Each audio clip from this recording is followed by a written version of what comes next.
स्वागत। सोचिए अगर दुनिया में सिर्फ एक ही तरह के नाम होते तो क्या होता। हमारी बातचीत कितनी अधूरी और कंफ्यूजिंग होती। आज हमारे पास जो स्रोत है वो हमें भाषा के इसी कमाल के सिस्टम के अंदर ले जाता है। वो सिस्टम जो नामों को यानी संज्ञा को अलग अलग श्रेणियों में बांटता है ताकि हम दुनिया को बेहतर तरीके से समझ सके और समझा सकें। तो आज की हमारी ये पड़ताल इसी विषय पर है कि संज्ञा क्या है और भाषा इसे इतने अलग अलग तरीकों से क्यों देखती है। ये एक बहुत दिलचस्प नजरिया है।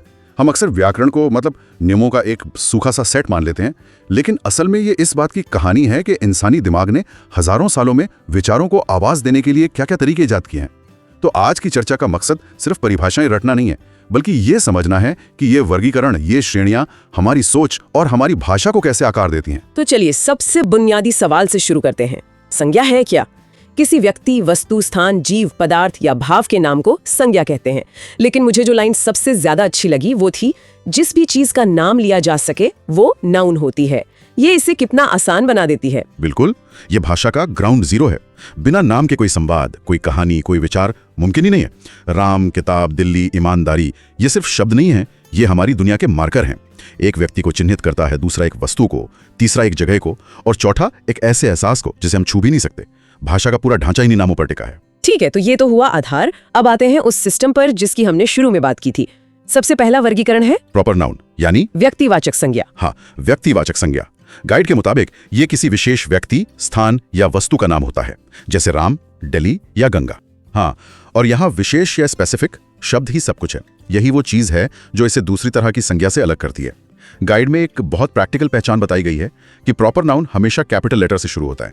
यह सिर्फ लिखने का एक नियम नहीं है, ये एक सिग्नल है। ये भाषा का तरीका है कहने का कि ध्यान दो, यहाँ किसी आम चीज की बात नहीं हो रही, बल्कि किसी खास अपनी तरह की एक ही चीज की बात हो रही है। लेकिन क्या यह हमेशा इतना साफ होता है?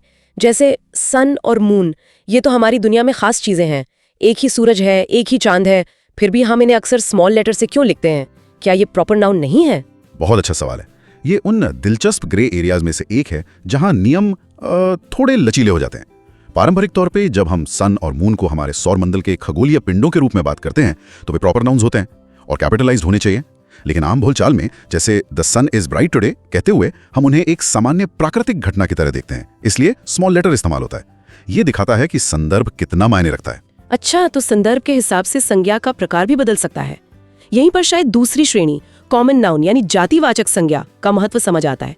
ये किसी की पूरी जाति या वर्ग का नाम होता है ना, जैसे लड़का, शहर, नदी। एग्जैक्टली, और यही भाषा का असली जादू दिखता है। राम एक प्रॉपर नाउन है, एक खास लड़का, लेकिन लड़का एक कॉमन नाउन है, एक पूरी श्रेणी। ये शब्द दुनिया के किसी भी लड़के पर लागू हो सकता है। पर इसमें भी एक पेच है, कभी कभी प्रॉपर नाउन भी कॉमन नाउन की तरह काम करने लगता है। एक मिनट, वो कैसे? इसका कोई उदाहरण? जरूर। मान लीजिए कोई कहता है he is the Sachin Tendulkar of his team. अब यहां सचिन तेंदुलकर एक व्यक्ति का नाम है, एक प्रॉपर नाउन, लेकिन इस वाक्य में इसका मतलब है एक महान खिलाड़ी। यहां हमने एक खास नाम को एक गुण या एक पूरी श्रेणी का प्रतीक बना दिया है। भाषा के नियम वो इतने सीधे भी नहीं होते, वे बहुत रचनात्मक होते हैं। वाह, ये तो वाकई में दिलचस्प है। इसका मतलब है कि ये श्रेणियां पत्थर की लकीर नहीं है। अच्छा, तो शहर एक कॉमन नाउन है, लेकिन जब बहुत सारे लोग एक शहर में एक जगह जमा हो जाते हैं तो उसे हम भीड़ कहते हैं। ये हमें एक बिल्कुल अलग तरह की संज्ञा पर ले आता है ना? बिल्कुल, कलेक्टिव नाउन यानी समूहवाचक संज्ञा। हाँ, कलेक्टिव नाउन बिल्कुल सही ट्रांजिशन है। कलेक्टिव नाउन तब होता है जब हम कई अलग अलग सदस्यों को एक अकेली इकाई, मतलब एक सिंगल यूनिट के रूप में देखते हैं और उसे एक नाम देते हैं, जैसे team, army, crowd, class, herd. इन सब में एक से ज्यादा सदस्य हैं, पर नाम एक ही है। मुझे याद है स्कूल में मैं हमेशा हर्ड और फ्लॉक में कंफ्यूज हो जाती थी। अ हर्ड ऑफ शीप या अ फ्लॉक ऑफ शीप। ये कलेक्टिव नाउन्स कभी कभी बड़े अजीब होते हैं ना? हाँ, होते हैं। वैसे सही अ फ्लॉक ऑफ शीप है। ये दिखाता है कि भाषा ने अलग अलग जानवरों के समूहों के लिए कितने खास शब्द बनाए हैं। A pride of lions, a murder of crows. लेकिन यहाँ एक और गहरी बात है। कलेक्टिव नाउन के साथ व्याकरण कभी कभी उलझा हुआ हो सकता है। जैसे हम कहते हैं द टीम इज विनिंग, यानी टीम एक यूनिट की तरह खेल रही है। यहाँ टीम को सिंगुलर माना गया। हाँ, ये तो सीधा लगता है। लेकिन अगर टीम के खिलाड़ी आपस में बहस कर रहे हों तो हम कह सकते हैं the team are arguing among themselves. यहाँ हमने टीम को प्लूरल माना, क्योंकि अब हम उसे एक यूनिट की तरह नहीं बल्कि उसके अलग अलग सदस्यों के रूप में देख रहे हैं।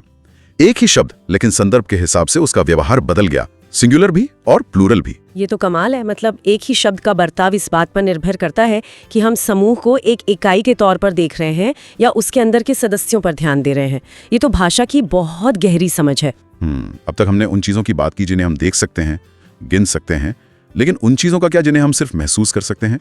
यहीं पर शायद चौथा प्रकार आता है, एब्स्ट्रैक्ट नाउन, भाववाचक संज्ञा। बिल्कुल। ऑनेस्टी मतलब ईमानदारी, लव प्यार, फ्रीडम आज़ादी, करेज साहस, ये वो नाम हैं जो हमने उन अवधारणाओं, गुणों और भावनाओं को दिए हैं जिनका कोई भौतिक रूप नहीं है।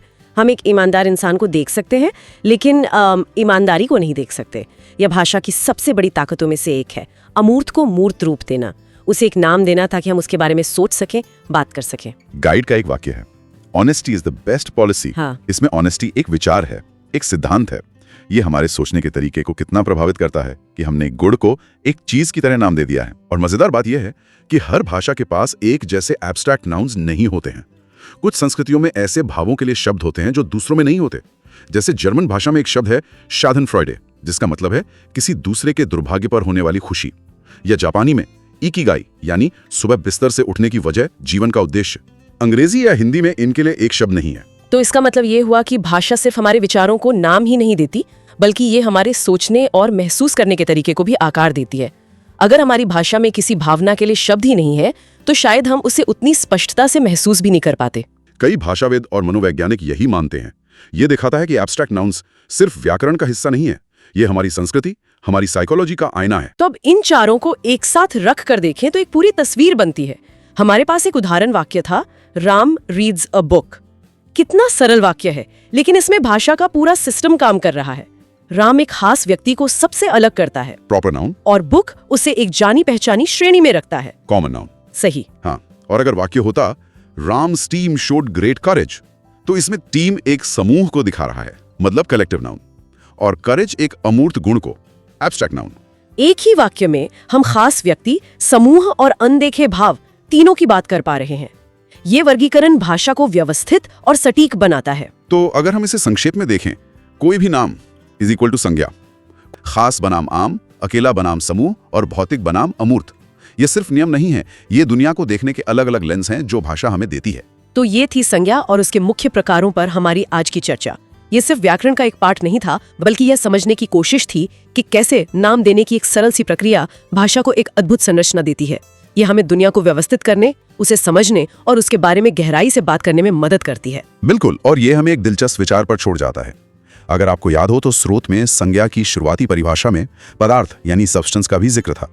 इस गाइड में हमने 4 प्रमुख प्रकारों पर ध्यान केंद्रित किया, लेकिन यह सोचने के लिए एक दिलचस्प सवाल छोड़ जाता है, क्या सोना, चांदी, पानी या दूध जैसे पदार्थ हों जिन्हें हम गिन नहीं सकते, सिर्फ माप या तौल सकते हैं, उनके लिए भी संज्ञा की कोई विशेष श्रेणी हो सकती है? और अगर हाँ, तो वो इन चारों से कैसे अलग होगी? इस पर आगे विचार किया जा सकता है। ये दिखाता है कि भाषा का ये सिस्टम कितना गहरा और विस्तृत है।